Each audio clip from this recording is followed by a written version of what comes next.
Y para cerrar con este excelente libro, Concepto Rosacruz del Cosmos, escrito en 1909 por Max Heindel, traemos la parte final. El simbolismo de la Rosacruz. Grabando totalmente en vivo, viernes 14 de mayo del año 2021, siendo las 10 horas de la mañana.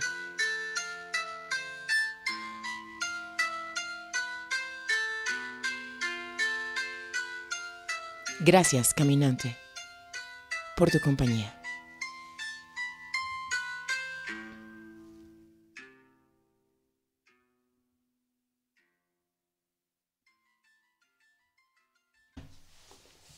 El simbolismo de la Rosacruz. Cuando se busca el significado de cualquier mito, leyenda o símbolo de valor oculto, es de absoluta necesidad que comprendamos que, como cualquier otro objeto del mundo tridimensional, puede, o mejor dicho, debe ser considerado desde todos los puntos de vista para obtener una comprensión plena y completa de él, porque todo símbolo tiene cierto número de aspectos. Cada punto de vista revela un aspecto diferente de los demás, y todos tienen el mismo derecho a que se los tenga en cuenta. Visto en toda su plenitud, este símbolo maravilloso contiene la clave de la evolución pasada, constitución presente y desarrollo futuro del hombre, junto con el método de realización. Cuando se presenta con una sola rosa en el centro, simboliza el espíritu irradiando de sí mismo los 4 vehículos, los cuerpos denso, vital y de deseos, más la mente. Cuando el espíritu ha entrado en sus instrumentos y convirtiéndose en espíritu humano intento,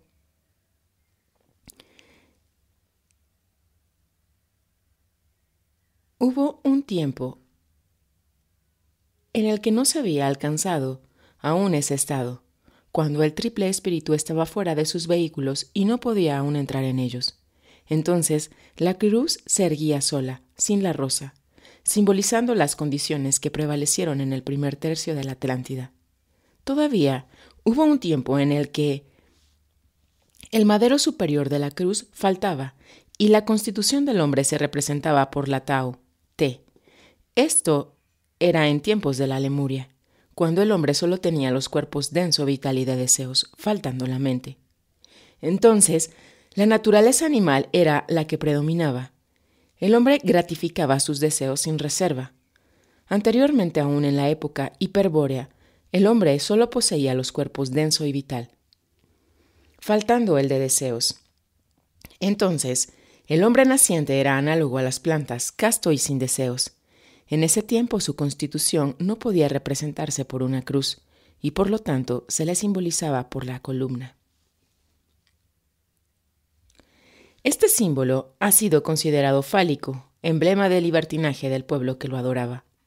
Ciertamente es un símbolo de la generación, pero la generación no es en manera alguna sinónima de degradación, lejos de ello. La columna o pilar es el madero inferior de la cruz, símbolo del hombre naciente, cuando era análogo a las plantas.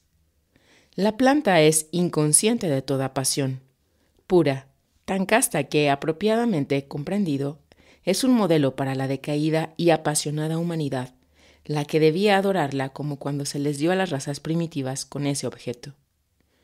El falo y el yona, empleados en los templos de misterios de Grecia, les dieron a los hierofantes con ese espíritu y sobre el templo se colocaban las enigmáticas palabras: «Hombre, conócete a ti mismo».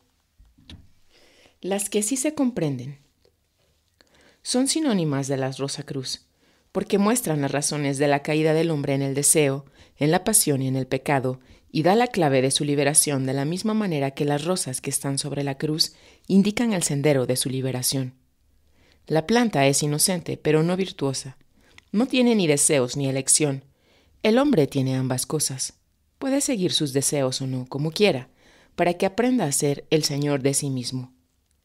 Mientras fue como las plantas, un hermafrodita. Podía generar por sí mismo sin ayuda de otro, pero aunque era tan inocente y tan casto como las plantas, también era como ellas, inconsciente e inerte. Para que pudiera avanzar, necesitaba que los deseos lo arrastrasen y que una mente lo guiara, y por consiguiente se retuvo la mitad de sus fuerzas creadoras con el propósito de construir un cerebro y una laringe. Tenía en aquel entonces una forma redonda semejante a la de un embrión, y la laringe actual era una parte del órgano creador que se adhirió a la cabeza cuando el cuerpo tomó la línea recta. La realización entre las dos se ve hoy en día en el hecho de que el hombre, que expresa el polo positivo de la fuerza generadora, cambia su voz al llegar a la pubertad, que la misma fuerza que construye otro cuerpo cuando se envía afuera es la que construye el cerebro cuando se retiene. Es muy claro cuando consideramos que el erotismo conduce a la locura, mientras que el pensador profundo se siente muy poco inclinado a las prácticas amorosas. Él emplea todas sus fuerzas generadoras en crear pensamientos, en vez de malgastarlas en gratificar sus sentidos. Cuando el hombre comenzó a retener la mitad de su fuerza creadora con el objeto arriba mencionado, su conciencia se dirigió hacia adentro para construir los órganos. Era capaz de ver esos órganos y empleaba la misma fuerza creadora entonces bajo la dirección de las jerarquías creadoras, en planear y ejecutar los diseños de los órganos que la que actualmente emplea para construir aeroplanos, casas, automóviles, teléfonos, etc. Pero entonces estaba inconsciente de cómo la mitad de dicha fuerza salía al exterior para generar otro cuerpo. La generación se efectuaba bajo la dirección de los ángeles. En ciertas épocas del año estos agrupaban a los hombres en grandes templos donde se realizaba el acto creador, pero el hombre era inconsciente de ello. Sus ojos no se habían abierto todavía y aun cuando le era necesaria la colaboración de un ser que tuviera el otro polo o mitad de fuerza creadora necesaria para engendrar, al principio no conoció a su esposa. En la vida ordinaria el hombre estaba encerrado dentro de sí mismo, por lo menos en lo que al mundo físico concernía, pero esto comenzó a cambiar cuando se le puso el tan íntimo contacto con otro, como en el caso del acto generador. Entonces, por el momento, el espíritu desgarraba el velo de la carne y Adán conoció a su esposa. Había cesado de conocerse a sí mismo, así que su conciencia fue concentrándose cada vez más en el mundo externo y perdiendo correspondientemente su percepción interna. Esta no puede readquirirse nuevamente hasta que haya pasado el estado en el que necesita otro ser para engendrar y haya llegado al punto en el que pueda utilizar de nuevo toda su fuerza creadora a voluntad. Entonces tornará a conocerse a sí mismo como cuando atravesaba el estado análogo al vegetal, pero con esta importantísima diferencia, que entonces usará su facultad creadora conscientemente y no se verá restringido a emplearla únicamente en la generación o procreación de su propia especie, sino para crear lo que quiera. Tampoco empleará sus actuales órganos de generación, sino la laringe que hablará la palabra creadora dirigida por el espíritu por medio del mecanismo coordinador del cerebro. Así que los dos órganos formados por la fuerza creadora serán a su debido tiempo los medios por los cuales el hombre se convertirá en un creador independiente y consciente de sí mismo. Aún en el actual grado de desarrollo, el hombre modela la materia por su voz y por su pensamiento a la vez, como se vio en los experimentos científicos en los que los pensamientos crearon imágenes en placas fotográficas y en los que la voz humana creó figuras fotográficas en la arena, etc. En proporción directa a lo desinteresado que sea el hombre, podrá dar salida a la fuerza creadora que contiene. Esto le dará más poder mental y le permitirá utilizarlo para el mejoramiento de los demás, en vez de degradarlos y sujetarlos a su voluntad. Aprenderá entonces a dominarse a sí mismo y cesará en su intento de dominar a los demás, salvo cuando lo haga para su bien, pero jamás con fines interesados o egoístas. Únicamente el que se ha dominado a sí mismo está calificado para dominar a los demás y para juzgar completamente cuándo debe hacerse así y qué es lo mejor para ellos. Vemos pues que a su debido tiempo el actual modo apasionado de generación será seguido por un método más puro y eficiente que el presente, y esto está también simbolizado en la Rosa Cruz cuando la rosa se coloca en el centro entre los 4 brazos. El madero más largo representa al cuerpo, los 2 horizontales a los 2 brazos y el madero corto superior a la cabeza. La rosa está colocada en el lugar de la laringe. La rosa, como cualquier otra flor, es el órgano generador de la planta, Su verde tallito lleva la sangre vegetal incolora y sin pasión. La rosa rojo sangre muestra la pasión que llena la sangre de la raza humana, pero en la rosa el fluido vital no es sensual, es casto y puro. Así que es un excelente símbolo de los órganos generadores en un estado purísimo y santo, estado que el hombre alcanzará cuando haya limpiado y purificado su sangre de todo deseo, cuando se haya hecho casto, puro, análogo a Cristo. Por lo tanto, los Rosacruces esperan ardientemente el día en el que las rosas florezcan sobre la cruz de la humanidad, y los hermanos mayores saludan al alma anhelante con las palabras de la bienvenida Rosacruz. Que las rosas florezcan sobre vuestra cruz.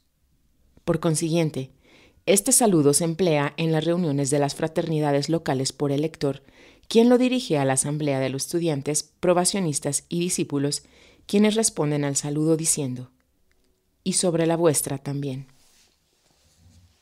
San Juan habla de su purificación. Epístolos primero,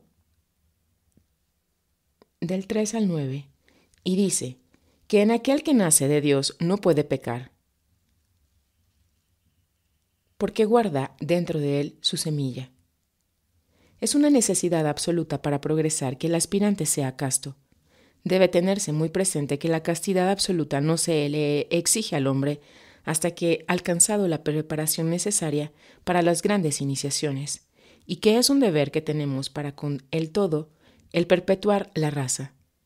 Si somos capaces mental, moral, física y financieramente, podemos ejecutar el acto de la generación como un santo sacrificio ofrecido en el altar de la humanidad, pero no para gratificar el placer sensual, y tampoco debe realizarse austeramente en una repulsiva disposición mental, sino gustosamente dándonos a nosotros mismos y haciendo uso del privilegio de suministrar a algún amigo que esté deseando renacer un cuerpo apropiado para su desarrollo.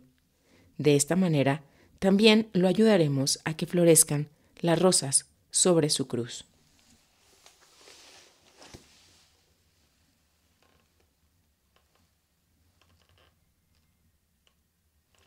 Esto fue una producción de Energía Fina.